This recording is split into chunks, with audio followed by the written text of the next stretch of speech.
Claudio and Sandra, just to remember, we are already live on YouTube. Okay. Okay, thank you, Igor.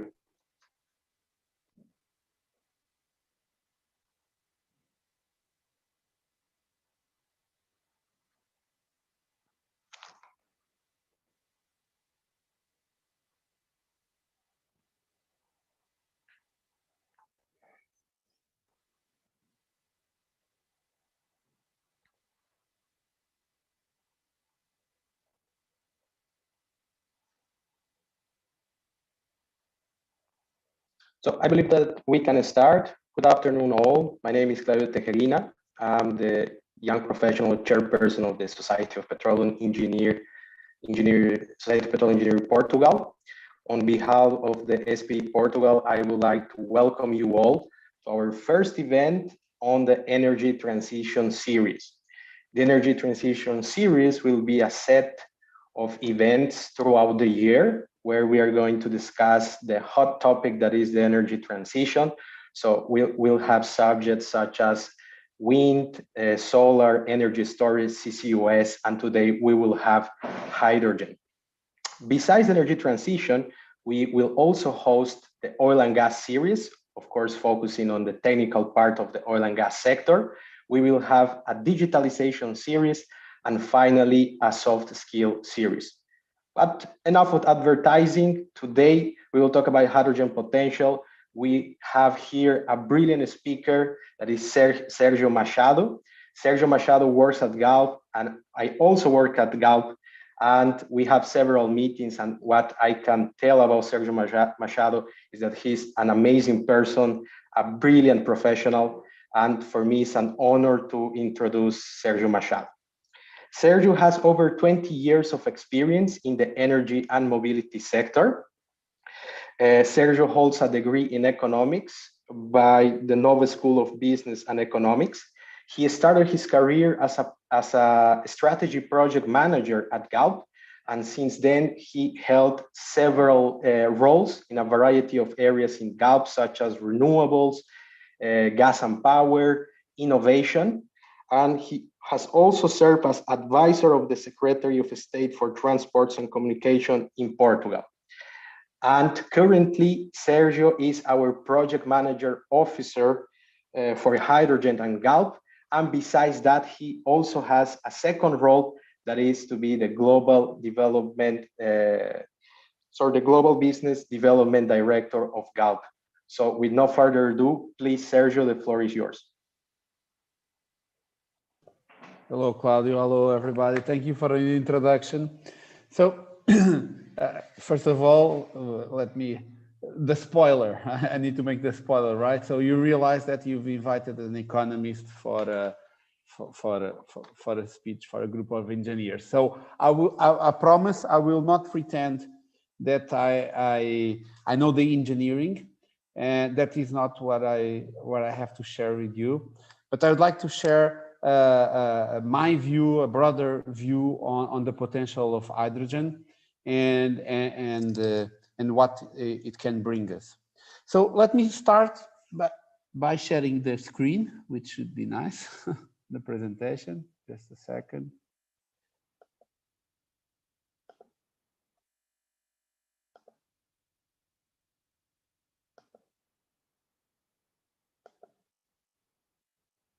So I hope you can all see my screen and the first slide. Let me start by telling you why I believe hydrogen it's so important.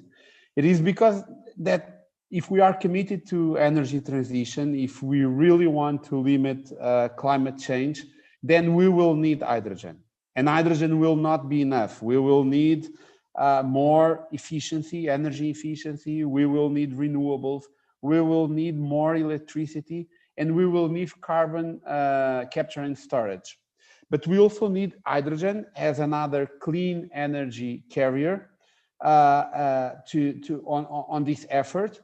And this is where, according to a growing number of sources, this is where some are saying that hydrogen in 30 years from now will have a weight on the energy mix that is equivalent to what electricity has today, which is about 20%.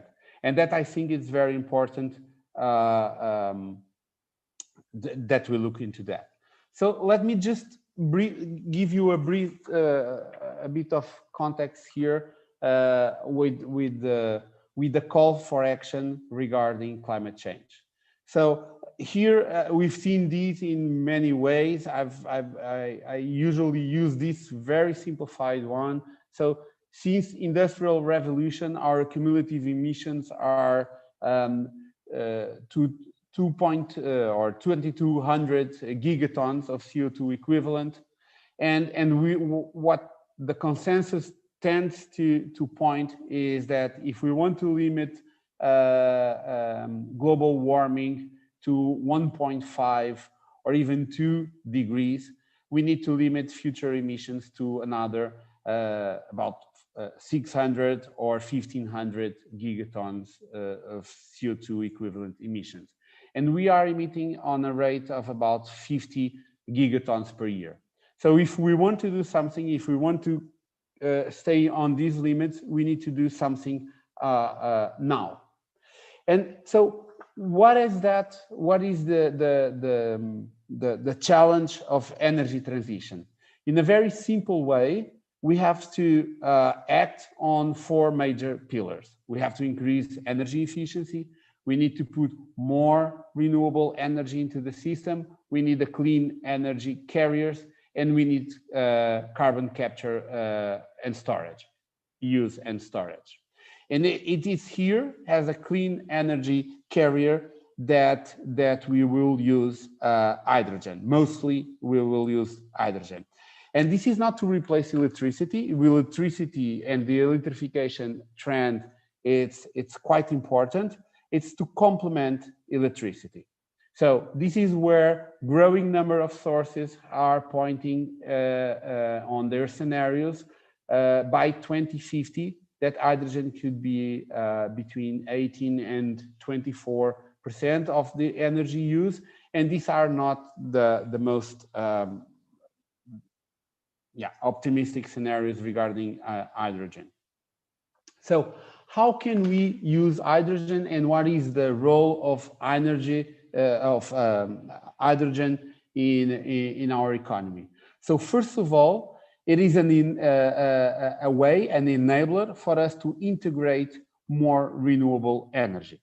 So if you take we have been introducing renewables across the energy sectors, especially in electricity. You see many countries reaching some really high percentages of renewables integration in their electric or power systems. We have, for instance, Portugal, with a number that is around 60% of the electricity that we've consumed in Portugal last year is from renewable sources. And this is like a second lane we can bring to the energy system where we can put more renewables. It's also quite important as a connector between sectors and regions. And by that, what we're saying is that not only hydrogen can be a way of us to take energy from one place to the other, but it's also a connector between sectors. And so, for instance, between the oil and gas sector, the gas sector, and the power sector. And we can look at some of those examples. It's also a way to storage energy. So, and in this aspect, a quite flexible one is it is useful for short term, for getting power from 1 hour to the next hour or to a few hours from now, but also inter-seasonal storage, which is quite important and which batteries are not likely to be the most efficient solution. But then we have the line of the uses of hydrogen, and I would point, and I'm using this animation or this drawing here that is an adaptation from something from the Energy Council. But here, four main uses of energy, of hydrogen. First of all, in transports, and especially here for the heavy duty and long haul, for the decarbonization of the shipping sector and the aviation, which is quite important. In industry, it will help us decarbonize the industry in two ways. One is for industry as an energy, and there we have especially the high grade heat, so high temperatures where electricity is not the most efficient or even possible way to reach those, but also for industry as a feedstock. And here we are talking about some of the very high users of hydrogen as the fertilizers value chain, and even for the conventional fuels chains in oil refineries. And then we also have the buildings where hydrogen can take an important role in climatization of buildings, especially in some in geographies which have low temperatures. So one interesting thing is that hydrogen, many of you may have heard about the many colors that hydrogen can take. By the way, hydrogen doesn't have a color, but the industry is labeling the hydrogen with colors depending on the way that we produce hydrogen. You may know that hydrogen is actually one of the most abundant known element in the universe. But here on Earth, hydrogen very rarely appears alone. So we usually have to break something, some molecule, to get hydrogen. So if we go from left to right, we have brown hydrogen, which is the one that we get from coal gasification. And the problem with this is that to produce this, 1 kilo of brown hydrogen takes us to emit circa 19 or 20 kilos of CO2 equivalent, which is enormous. Then we have hydrogen that we produce from natural gas, mostly using SMR, or the steam methane reformer. That is actually what, for instance, we use in most of the oil refineries, as we do in Galp in the Sines refinery. This is called gray hydrogen, and the emissions associated to that are around 10 kilos per kilo of hydrogen. If we then, this is the most common way of producing hydrogen nowadays, by the way.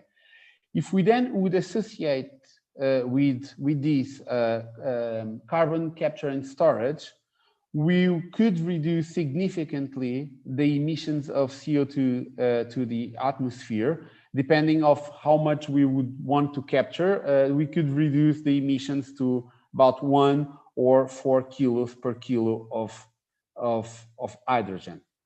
And then we have the green hydrogen, which is by many believed to be the hydrogen of the future. And this green hydrogen is hydrogen that we produce exclusively from renewable sources. And the way that we are, or the mainstream for this would be using water electrolysis. And by that, what we do is we break the water molecule into oxygen and hydrogen with no CO2 emissions associated to that process. Okay, and then if you go to some literature, you'll find amazing how many colors, other colors they mention. There is turquoise, which is quite interesting or promising for the future, which is from pyrolysis. There is pink, which comes from the use of nuclear power, or yellow that comes from using just power from the grid with no special labeling to that. But just to tell that, so this effort around hydrogen in this recent effort about hydrogen is focused on the low carbon forms of hydrogen, and by that we mean blue and green. So and why now? Why are we so focused so much on hydrogen? So 2020, I think it was the year of hydrogen. I was commenting with some of the ones that came soon to this event today, that we find hydrogen on every stone that we turn nowadays. At least I have that feeling. So why now? Because first of all, I think the most important thing is that we are viewing several trends that are converging at this point. And by that, I mean a heavy push to limit the carbon emissions. And we have that became an urgent need to act on climate. And we see that coming from governments, from companies, and from the people which are committed and demanding for this change. This also comes from the technology side, with the cost reduction that came from massification, that has allowed for renewable electricity production to reduce its costs dramatically in these last years. We now see that some of the renewable forms of electricity in some locations have just become the cheapest way of producing electricity. And we have that also here in Portugal with solar PV, but also with the costs associated to electrolyzers. We've seen that in the last 10 years, the electrolyzers costs have come down 60%, and the expectation from the industry is that this will come down another 50% when compared to today in the next 10 years. So this takes us to a steep reduction on the cost of producing renewable hydrogen. We also have a strategic push coming from many countries and organizations.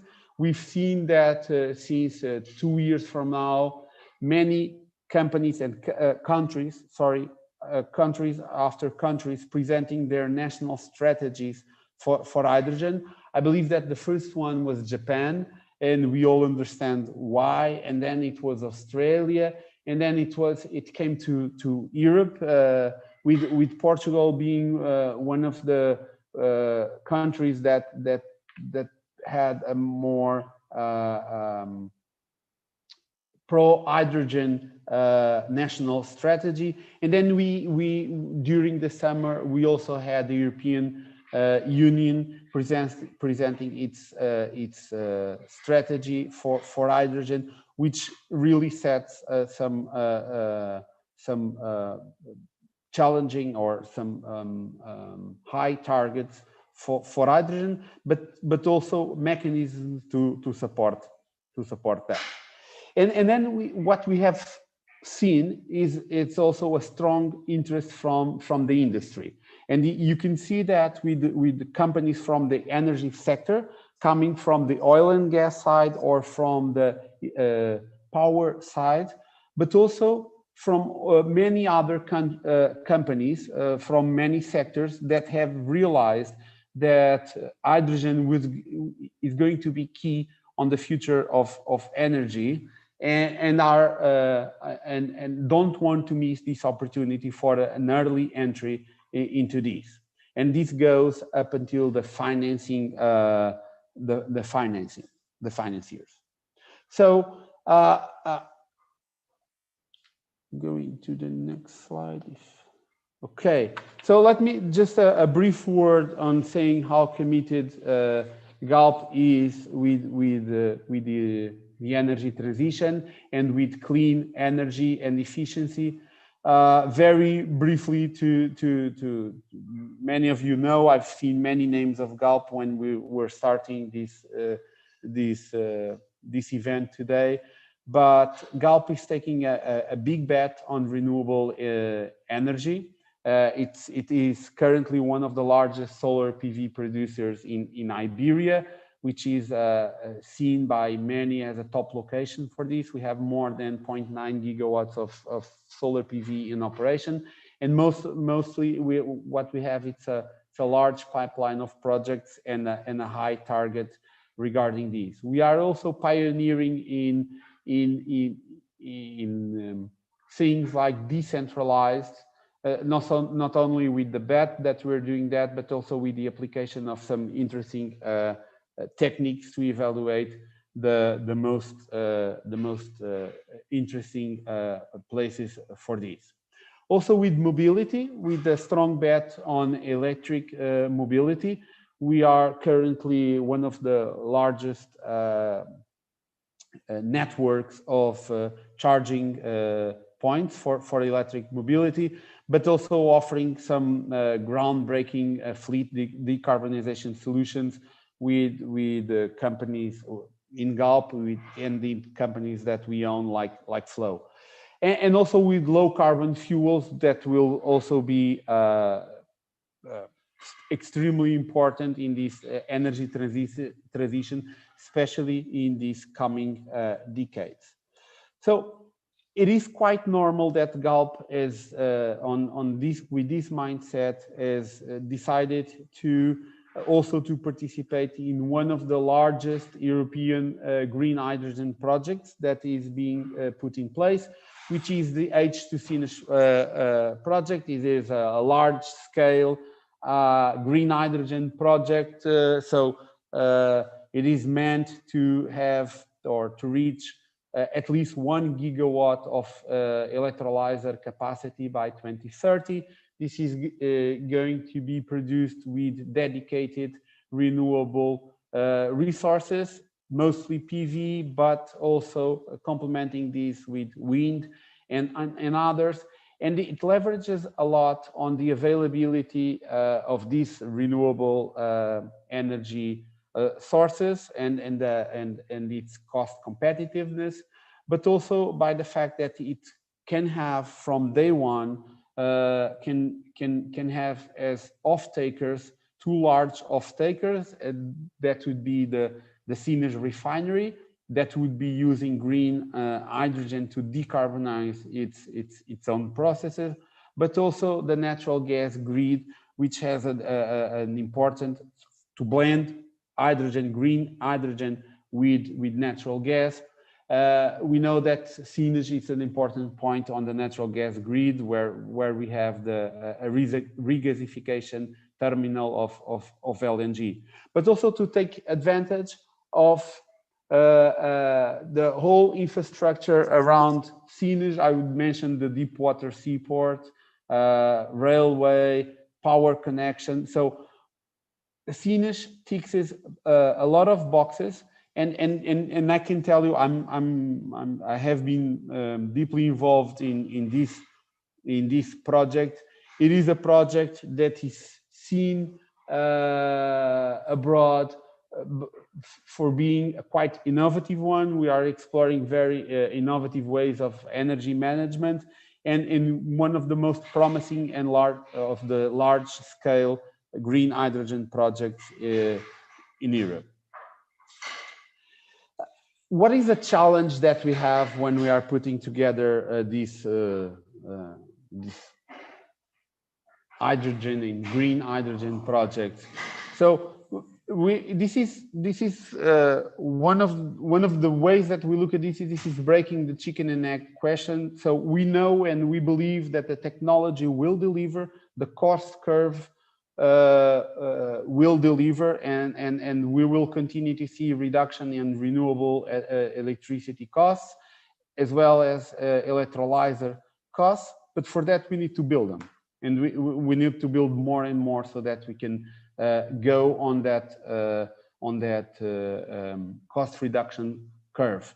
And for that, so most of the projects will need initial support, and that can come obviously in the form of grants for investment, but which will be important and key for some projects, but also in the form of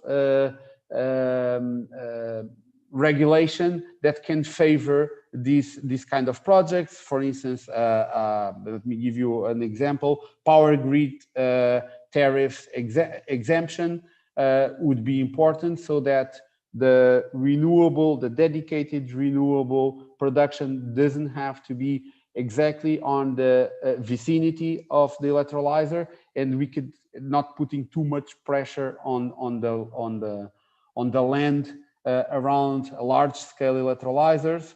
But and carbon taxes would of course also favor projects like these.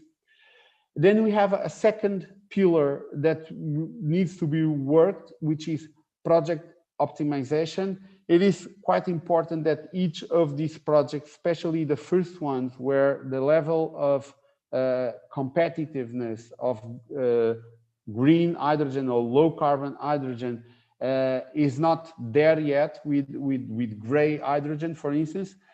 So it is important that all projects are optimized and that we focus initially on the low-hanging fruits. Let's say it like that. And I will give you a little bit more on that on the coming slide, but also that we start by looking at the right off-takers. And by that, I mean off-takers that can give the scale to the project, but most of all, that can value green hydrogen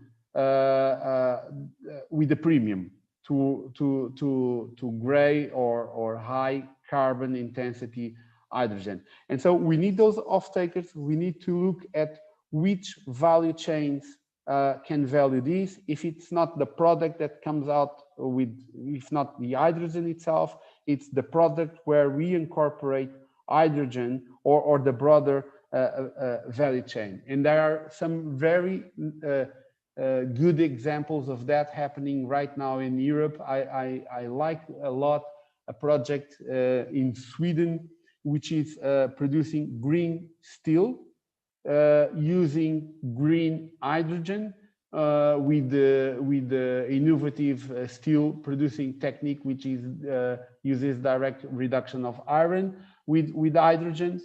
And the way that they've been able to break this chicken and egg question is using the off-takers, and the off-takers are the automotive industry, which are willing to pay a little bit more for the steel, which doesn't mean that much in the cost of a car, to make cars that are not only less carbon intensive when we use it, but also when we produce it. So very interesting project, off-takers being, I think, mostly Volkswagen Group, but I think also others. So what is it of this project optimization? So I can give you, I cannot share too much detail, but this is just to share what kind of things that are we working in projects, green hydrogen projects like the H2Sines. So we know that we have a large and competitive base of resources for renewables, especially with solar PV. But if you look at solar PV in average, you know, solar PV even in Alentejo, it will give you a load factor of 22%. Okay, so you're not going to build an electrolyzer that is expensive nowadays to produce 22% of the time. It doesn't make sense. So what you then find out is that you need to start overcapaciting or having more renewable production capacity than you have of electrolyzer. And then you start seeing, okay, this goes up to a certain limit, because then you are starting to have too much power that is being curtailed. So you need to find out other sources of renewable power that can be complementary to that. So you find, and a good candidate for that in Portugal is using wind power.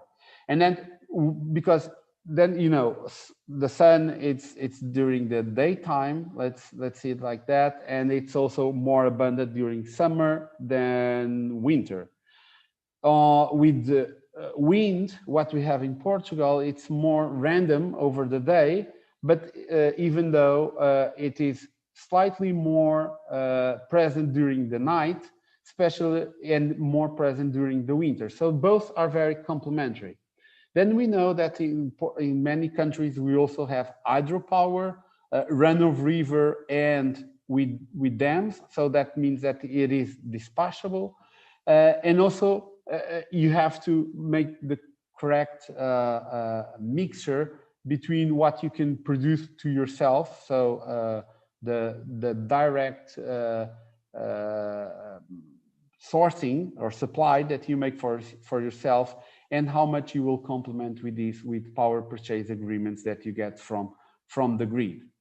On the other side, on the other hand of the electrolyzer, it's also important that, especially when you start, that you start with a mix of off-takers that can also be complementary.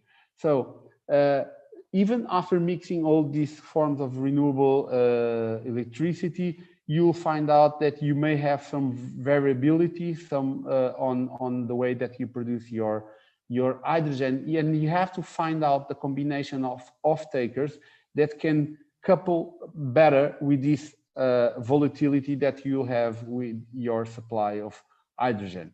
And you will find out that is the combination of some of these that you will be able to reduce your initial costs, including storage costs. So the exercise, it's fascinating. It takes more time, I can tell you, that you initially would expect, but it's quite interesting, and it's for sure needed for this project to work.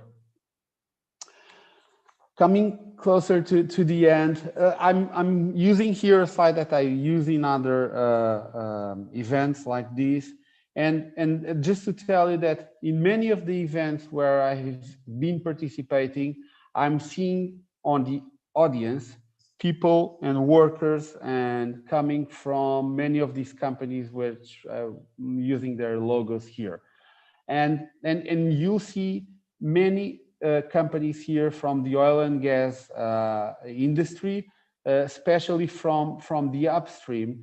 And this is where I try to bring to the hydrogen space, to the hydrogen world, a bit of the mindset of the upstream industry. And by that, I usually use two points here. One is working in partnerships. You know that the upstream, especially the upstream, it's likely to be one of those industries where we use more the partnerships. We share risks, we share knowledge, we share investments, and we also share the profits. And we do that with companies having working interest in a license, but also with the whole industry, with our suppliers, with our contractors, with our services companies, and with the governments of the countries where we operate. And this is what has been what has made possible for the oil and gas industry to break so many borders of things that seemed very unlikely when they started. My favorite example here is how the upstream industry went offshore and broke records after records of water depth, of being able to live with in harsh environments. The North Sea experience, which is very European, it's one that is, at least for me, it's a good example for the European hydrogen industry to put its eyes and work using also that experience. Many people 50 years ago or more, when the North Sea started to be developed, they also didn't believe that oil from the North Sea could ever be competitive. And we know well how this ended up and how important that was for Europe and for the European companies and for the European industry and workers of this industry. So let me finish by coming again and saying that this is why I believe that hydrogen is going to be so crucial for the world, in particular for the European Union to meet its decarbonization targets, but most importantly, having the objective of having a more efficient, a cleaner and more resilient energy system for the future. Thank you. Thank you so much, Sergio, for the presentation. Now we are open for questions from the audience. Yeah, so now I will allow the audience to unmute yourselves. And please raise your hand and then make the question, please.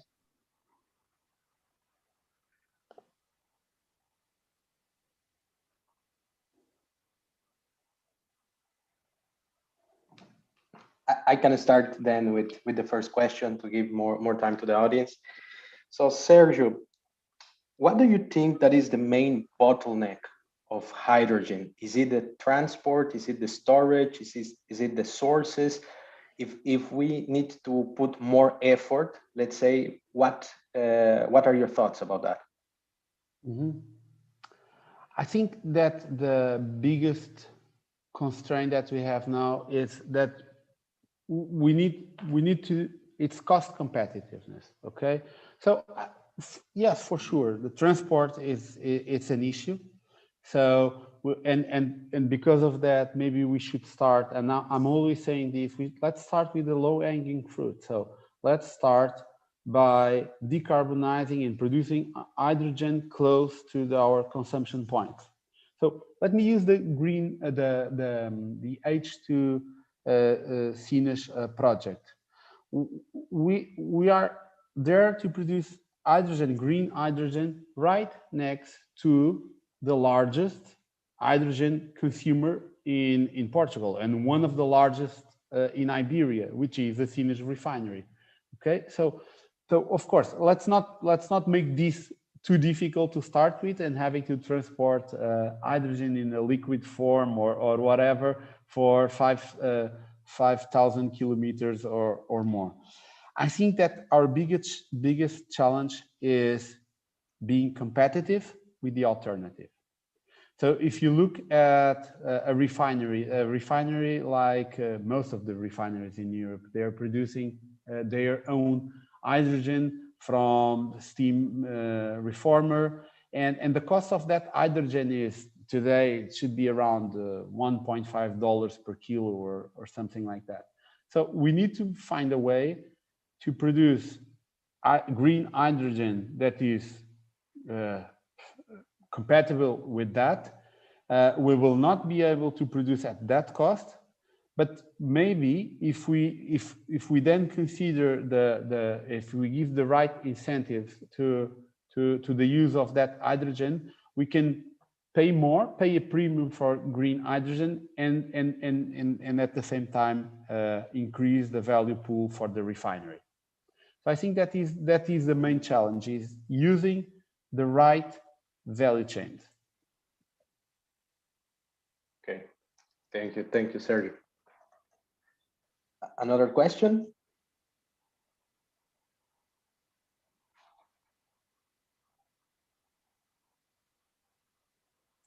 Okay, Okay, so we have to raise the hands.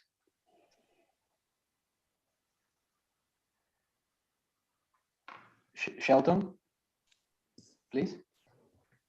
Yes. Hello, Sergio. Thank you for the presentation. I'll confess I was completely ignorant about the subject, but I'm interested in knowing more about the types of the colors of hydrogen. I want to know what first, which is the most, I wouldn't say popular, but the ones that grabbed the attention of the companies. I saw that the green one had zero CO2 emissions, but I suppose it's very difficult to reach that. So I would like to better understand which one has been popular, which one is the trend now. Yeah, Thank you. sure. So two things. The first thing is hydrogen as we see it now is meant to grow significantly its use. And by that, what I mean is, according to many sources, let me look here if I get my notes right. We should be in the world consuming about 70 million tons of hydrogen nowadays. And the expectation of some of these sources which are compatible with I was presenting you before, 20% of the energy used, something like that, is to have more than 500 million tons of hydrogen being consumed by 2050. So this is an incredible growth in the use and production of hydrogen. Nowadays, what we have with hydrogen is mostly about 75% of the hydrogen is gray hydrogen. So it's hydrogen that is produced from natural gas with steam reformers. Okay, and that has those emissions that we've seen. The rest of the hydrogen is mostly produced from coal. So even more CO2 emissions associated by that. So this is where we are now. And by the way, where are we using that hydrogen? We are using that hydrogen in ammonia, to produce ammonia, and then to incorporate that mostly on the fertilizers value chain. We are using that in refineries, and we are using that to produce methanol and then other chemical uses. But these are the largest ones. What we will see in the future is that we will produce hydrogen in a different way. No point in going from this 70 million tons to 550 or so to produce more CO2. So the idea is to decarbonize, and so this the people involved in the industry are saying we will start growing these maybe using mostly blue hydrogen. So transforming our current gray hydrogen capacity into blue hydrogen, and that is associating CCS to the current production. And then as the costs become more competitive, start building green hydrogen. Most of the sources that we see in the long run, from 2030, 2040, and especially 2050, most of the hydrogen being green hydrogen, okay? And that is, of course, because those are convinced that the cost will be more competitive. Okay. Thank you. Thanks, Sergio. We have Igor that raised his hand. Please, Igor. Thank you, Sergio, for the presentation. So just a tricky one, that thinking about oil and gas, we have a more or less regulated market for the end customer price of the energy. So how do you think it will going to work with hydrogen? what will regulate the price for the end customer? Okay. Will be the source of the hydrogen? Yeah. What's your thoughts on that? So I think so with the oil and gas and with the uses of oil and gas, we have a bit of everything around the world. We see we have countries where transportation and road transportation fuels are totally regulated, with governments deciding putting the price on this, and you have markets that are very much liberalized and where companies just compete with each other on costs for that. I think we will start, if we take the European example, I think the prices are mostly liberalized, but then we have a high burden of taxes on the road fuels. What I expect to see there is it's the regulation of an European directive, which is called RED II, which is the renewables directive for, and that we will establish what road and road transportation energy should contain, and that we will establish the limits of each component, and will impose quotas to renewable energy sources. And this will happen with biofuels of several kinds, biofuels depending on the source. It will impose also quotas for electricity to mobility, and it's probably the most important short-term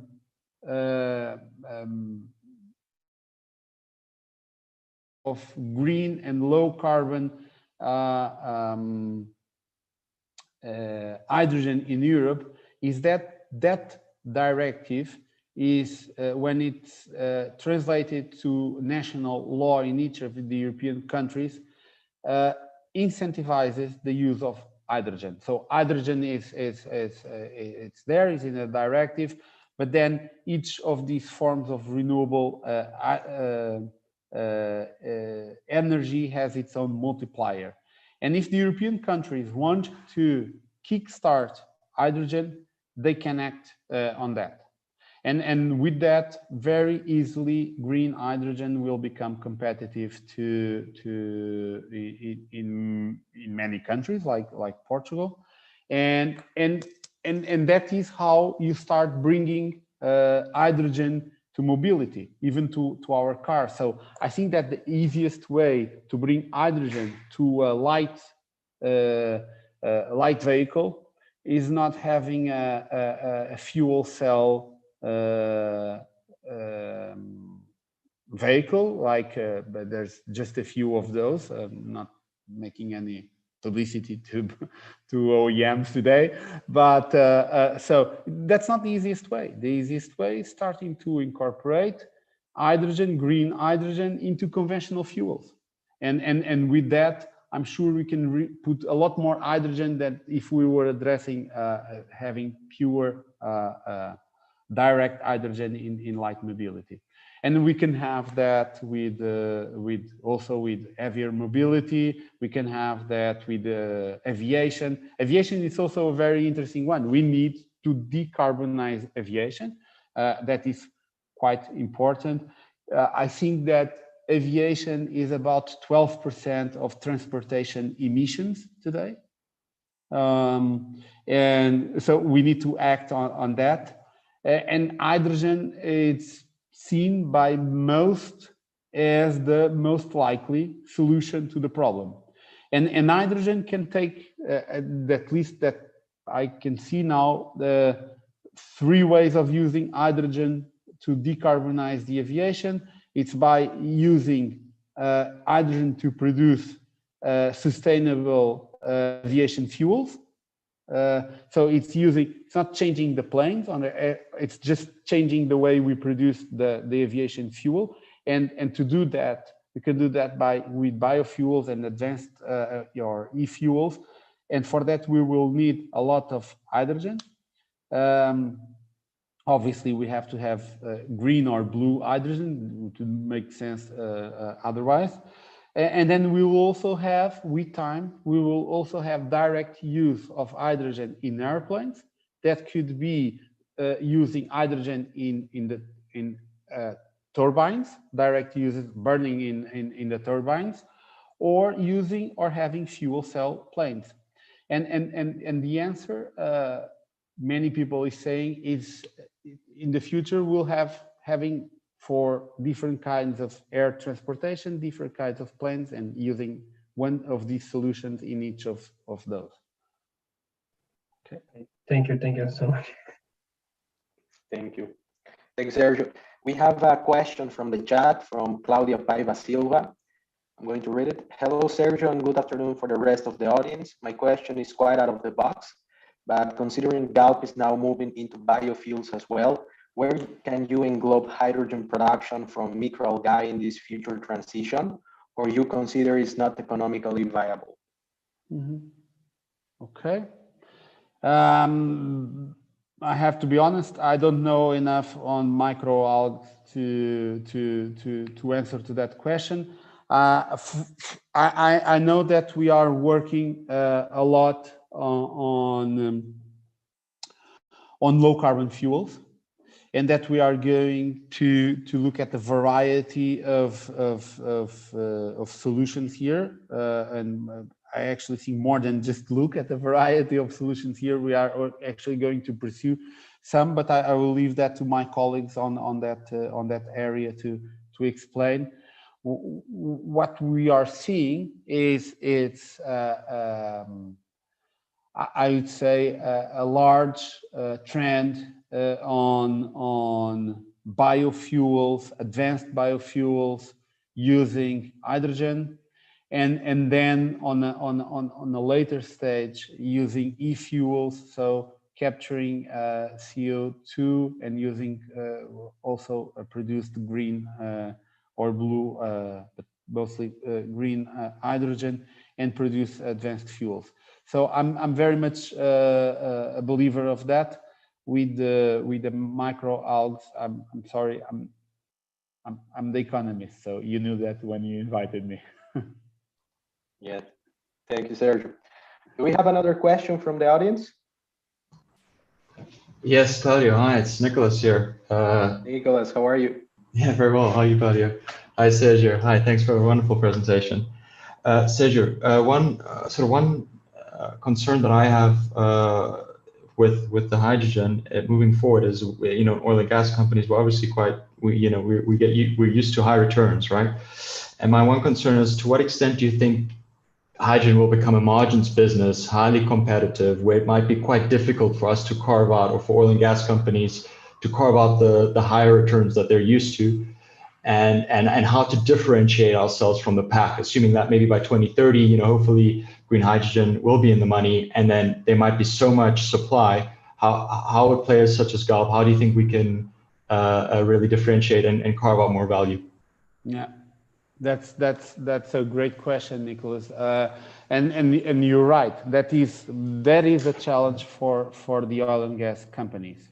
So we know that we are being quite challenged in our business model with energy transition, and we have to find our ways not only to survive to energy transition, but to thrive in energy transition.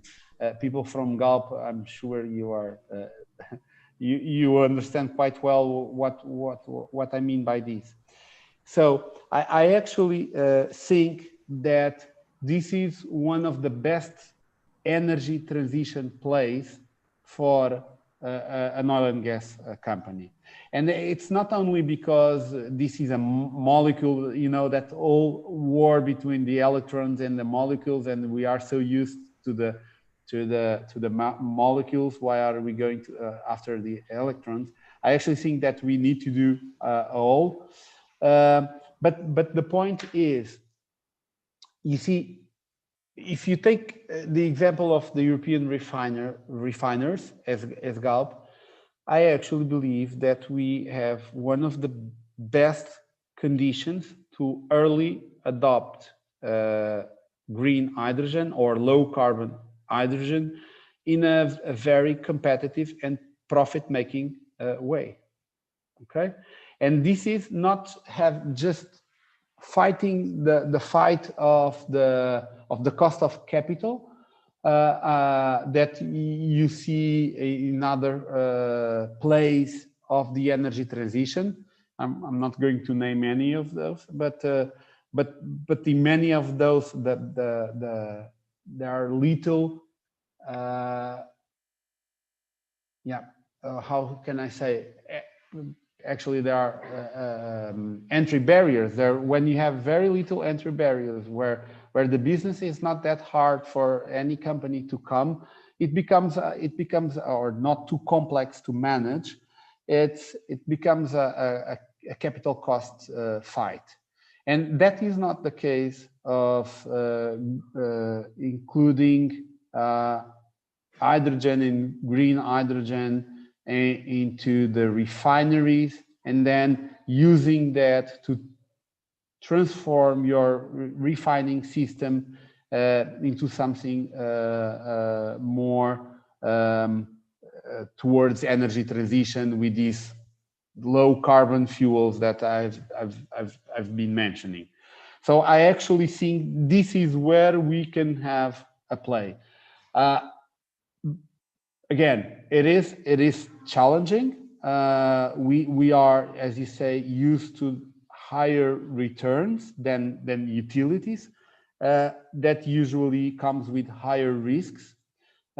We also know that even oil and gas companies, if we break this, the upstream usually have higher returns, you have higher risks, and even in the upstream you have, you know, that you have high risk, high reward plays, and you have others that are not that high risk, so not that high return.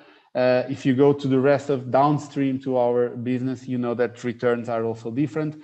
So I'm not saying that hydrogen returns will have to look like upstream frontier exploration returns. That's what I think I mean. Okay. Thanks, Sergio. Good question, Nicholas. Thank you. Thank you. Thank you, Sergio. So I believe that we will have one last question for the sake of time. So please, Haiza.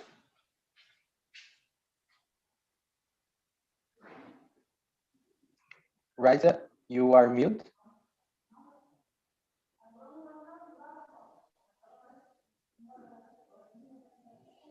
No, well then, do we have another question from the audience? Okay, if not, Sergio, thank you so much for your presentation. I believe that today during dinner, we are going to discuss this topic with our families, and we are going to still be thinking about hydrogen throughout the weekend. And it's really an amazing topic, something really to discuss further, and quite important for the energy transition. Before, I have some closing remarks. The first one regards the upcoming event. On the 30th of April, we will have our first event on the oil and gas series. It will be oil brand interactions and the impact of oil recovery. So it's about enhanced oil recovery. We strongly recommend you also to be part of this event. My second remark is about the SPE membership. If you are a professional and you are not a member, please feel free to send us an email or contact us in our social media that we can provide you with all of the benefits and explain you how can you be an SPE member. And if you are a student, the membership is free. So we also highly recommend to be a SPE member.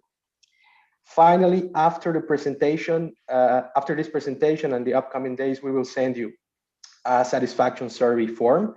So please feel free to fill in the form.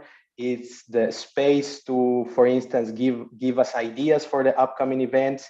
And also we will really appreciate your feedback for us to better improve these events.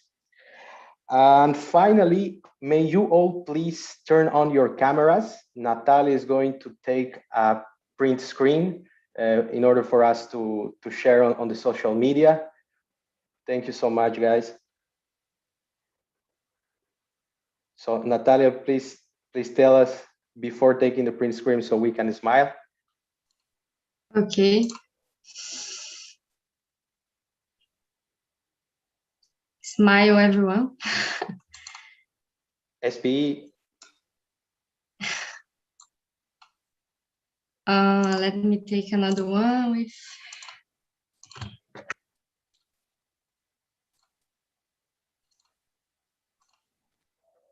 Great. Okay. Thank you. Thank you so much. Thank so you. Please, Thank you, guys. Thank you. Thank Happy you. Easter, Thank you all. everybody. Bye bye. Happy Easter. Thank you, Sergio. Thank you. Bye bye. Thank you, guys. Thank you Thanks, all. Claudio. Bye bye. Thank you. Have a nice Easter. Thank you all.